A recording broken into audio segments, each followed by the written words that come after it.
মানুষের জীবনে প্রতিদিনকার গল্প আলাদা আলাদাভাবে লেখা হয়। আমাদের জীবনে আজকের গল্পটা একটু অন্যভাবে লেখা। আজকে আমাদের জীবনে এক বিশেষ দিন। ৩০ বছর আগে আমরা এক সূত্রে বাঁধা পড়েছিলাম, ৭ পাকে বাঁধা পড়েছিলাম। তা আজকের দিনটা আমাদের একটু অন্যভাবে শুরু। একটি ক্যাব আমরা বুক করলাম। অফিসিয়াল একটা কাজ সেরে আমরা যাব এই বিশেষ দিন উপলক্ষে একটি বিশেষ জায়গায় বিশেষ খাবার খেতে, অবশ্যই বাঙালি খাবার। কারণ বাঙালি মতে আমরা বিয়ে করেছিলাম, তা বিয়ের দিনে বাঙালি খাবার খাবো বলেই ঠিক করলাম। মানুষের জীবন পথও ঠিক গাড়ি যেমনভাবে যায় সেই পথের ওপর দিয়ে অনেকটা সেরকম। কোনো সময় খুব স্পিডে জার্নি হয়, স্মুথ জার্নি হয়, কোনো সময় কিছু বাধা আসে, থমকে যেতে হয়। সিগন্যালে যেমন গাড়ি দাঁড়ায় সেরকম আবার চলতে থাকে জীবন। এইভাবেই প্রতিদিনকার গল্প লেখা হয়। আমাদের আজকের গল্পটা লেখা হচ্ছে একটু অন্যভাবে। আমরা চলেছি আমাদের সেই ডেস্টিনেশনে। সঙ্গে আপনারাও চলুন, আমাদের সঙ্গে থাকুন, দেখতে থাকুন এরপর কি হচ্ছে। আমরা চলে এসেছি 6 বালিগঞ্জ প্লেসে। আজকে দুপুরের খাওয়াটা আমরা এখানেই খাব। কোলাঘাটেও এদের একটি ব্রাঞ্চ তৈরি হয়েছে, কিন্তু আমরা ঠিক করেছিলাম যে আমরা মূল জায়গাটাতেই যাব। খুব সুন্দর করে সাজানো, একতলায় রিসেপশন। আমাদের বলল আপনারা দোতলায় যান, ফার্স্ট ফ্লোরে গিয়ে 24 নম্বর টেবিলে আপনারা বসবেন। তাদের কথা মতো আমরা 24 নম্বর টেবিলে গিয়ে বসলাম এবং সেদিন আমরা ঠিক করেছিলাম বুফে খাবো। যথারীতি বসার পরে আমাদের কাছে ওরা এলো, কি খাবো সেটা জানতে চাইল।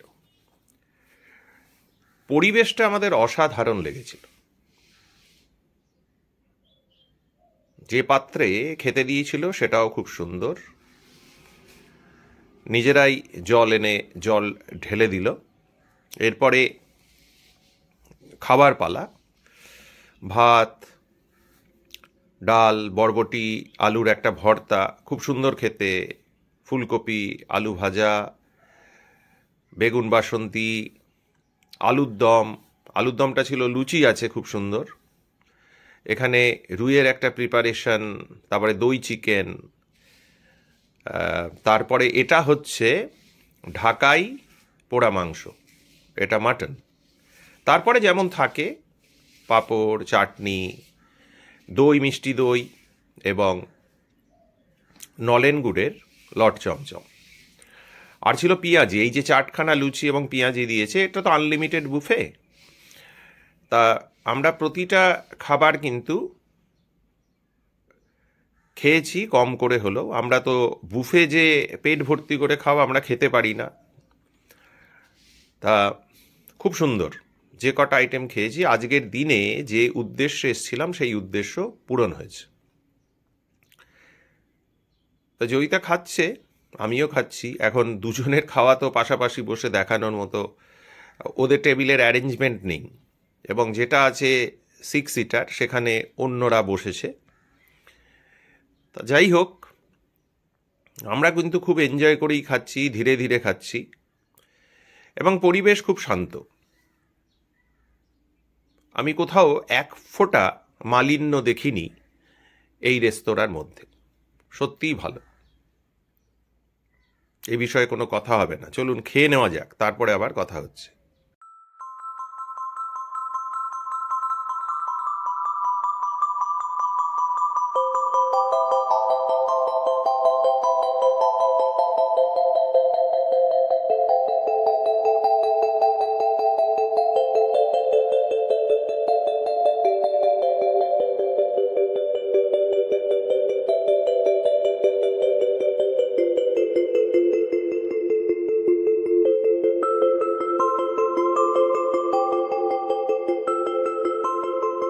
খাওয়া দাওয়ার পার্ট শেষ করে আমরা বালিগঞ্জ 6 বালিগঞ্জ প্লেসের বাইরে এসে দাঁড়িয়েছি। ওনাকে বললাম চলো, ইউনিভার্সিটি লাইফে আমরা মাঝে মাঝেই ক্লাস বাঙ্ক করে যেখানে সব বন্ধু বান্ধবীরা আসতাম বেড়াতে, সেখানে চলো ঘুরে আসি। কারণ আমরা ওখান থেকে পালিয়ে প্রায় গ্লোবে সিনেমা দেখেছি অনেক, ক্লাস বাঙ্ক করে। হ্যাঁ, এখন বললাম চলো ওখানে ঘুরে আসি এই বুড়ো বুড়ি বয়সে। তা একটা আবার ক্যাব বুক করে আমরা সেই পথেই রওনা হচ্ছি। নিয়ে যাই, দেখাই।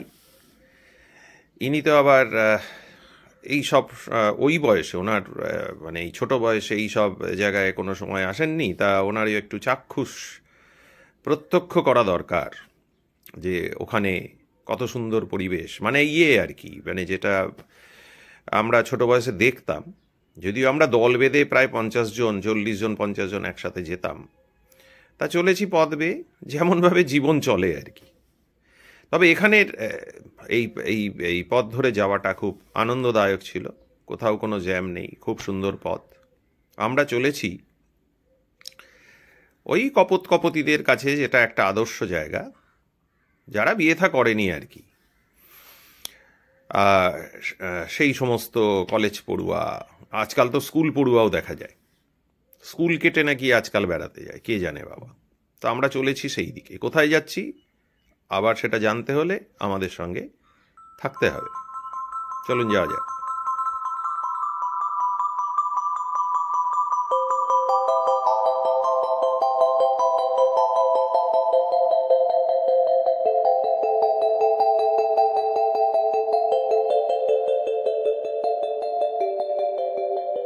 আমরা পৌঁছে গেছি ভিক্টোরিয়া মেমোরিয়ালের সামনে। একটা দুটো টিকিট কেটে নিলাম, ভেতরে ঢুকবো না, হাতে সময় কম, সন্ধ্যের আগে ফিরতে হবে, তাই বাইরেই একটু ঘোরাঘুরি করব, একটু ছবি টবি তুলব, তারপরে আস্তে আস্তে ফিরে যাব। সেই ভেবেই আমরা গেট দিয়ে ভেতরে প্রবেশ করি। গাছতলায় বসে গল্প করছে, এবার গাছের ওপর যদি কেউ থাকে, এবার মাথায় যদি কিছু করে দেয়। না, আমার মাথায় কিন্তু হয়তো এত, আমার খুব ভয়, আমার যে কোনো মুহূর্তে আমার মাথায় একদিন মনে হয় পড়েছিল, আমাদের কোলাঘাট টাউনশিপে একদিন মাথায় পড়েছিল, আর এই বেচারার কিন্তু প্রায় দিনই মাথায় আজকে আমার পড়তে পারে, প্রায় দিনই মাথায় পড়ে। আসলে এত ভয় পায়, সেই জন্য এর মাথাতেই কিন্তু পড়ে ওই সব। আমরা এই বাড়িটার সামনে এসেছি আর কি, মানে অনেক পরে বাড়ি, কারোর বাড়ি ছিল, এখন কারোর বাড়ি। ঠিকঠাক বলো। ভিক্টোরিয়া মেমোরিয়াল হলের সামনে, একদম পড়ন্ত বিকেলে কলকাতায়। আশপাশে প্রচুর গাড়ি যাচ্ছে। আমি এমনি কিছু দেখাতে পাচ্ছি না, গাছের গোড়াগুলো, ওখানে অনেকেই বসে আছে কপতিরা, দেখানো যাচ্ছে না। আজকে একটা স্পেশাল দিন আমাদের জীবনে, মানে আমাদের বিয়ের আজ 30 বছর হলো। 1-2 করে করে 30 বছরও তুমি বেঁচে আছো। কি বলতো আমার ছেলে কি বলেছিল এই প্রসঙ্গে একটা কথা বলি। আমাদের যেবার 10 বছরের বিবাহ বার্ষিকী হলো, ওর তখন অনেকটাই কম বয়স, ধরো ওই 6-7 এরকম হবে। তা তখন ও বলছে যে মা 10 বছর হয়ে গেল বিয়ে, এখনো তোমরা বেঁচে আছো। সেই কথাটা আমি আর ওর বাবা খুব হাসাহাসি করি ওই কথা নিয়ে। তাই বলছিলাম যে 30 বছর হয়ে গেল, তাও তো আমরা কেউ মরলাম না। ছোটবেলা মানে সকালবেলা বুবান যখন ফোন করলো, তখন বুবানকে সবার প্রথমে এই কথাটাই বললাম যে তুই কিন্তু এই কথাটা বলেছিলিস। এখন না ও লজ্জা পায়, জানো তো, এই কথাটা ভাবলেই ও লজ্জা পায়। আর আরেকটা কথা তোমাদের বলি, দেখে মনে হয় না যে আমরা কত ভালো আছি। এই 30 বছরে 30,000 বার মৌখিক ডিভোর্স হয়েছে, মৌখিক ডিভোর্স, বুঝতে পেরেছো? 30,000 বার। রাত দিন ঝগড়া করি, রাত দিন ঝগড়া। তবে ঝগড়াটা না থাকলে কিন্তু ভালো লাগে না। আর্মির হেলিকপ্টার গেল একটা, যেটা বলছিলাম যে যতবার মৌখিক ডিভোর্স হবে আমার মনে হয় সেই সম্পর্ক তত বেশি লাস্টিং করবে। আমার তো মনে হয় যে তোমাদের আশীর্বাদ থাকলে, মানে বড়দের আশীর্বাদ, ছোটদের ভালোবাসা, শুভকামনা সব কিছু থাকলে হয়তো 50 বছরও আমরা অতিক্রম করে ফেলবো। এই আশীর্বাদ করো তোমরা।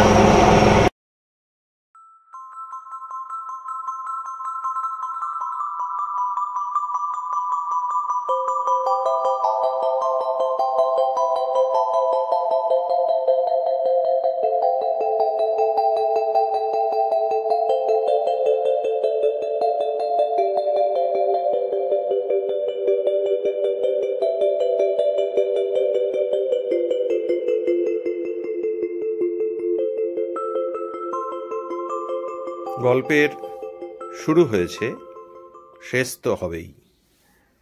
সুতরাং আজকের দিনটা আমরা আমাদের মতো কাটিয়ে এই গল্পের ইতি টানছি। আবার একটা ক্যাব বুক করে আমরা ফিরে যাচ্ছি আমাদের বাসাতে।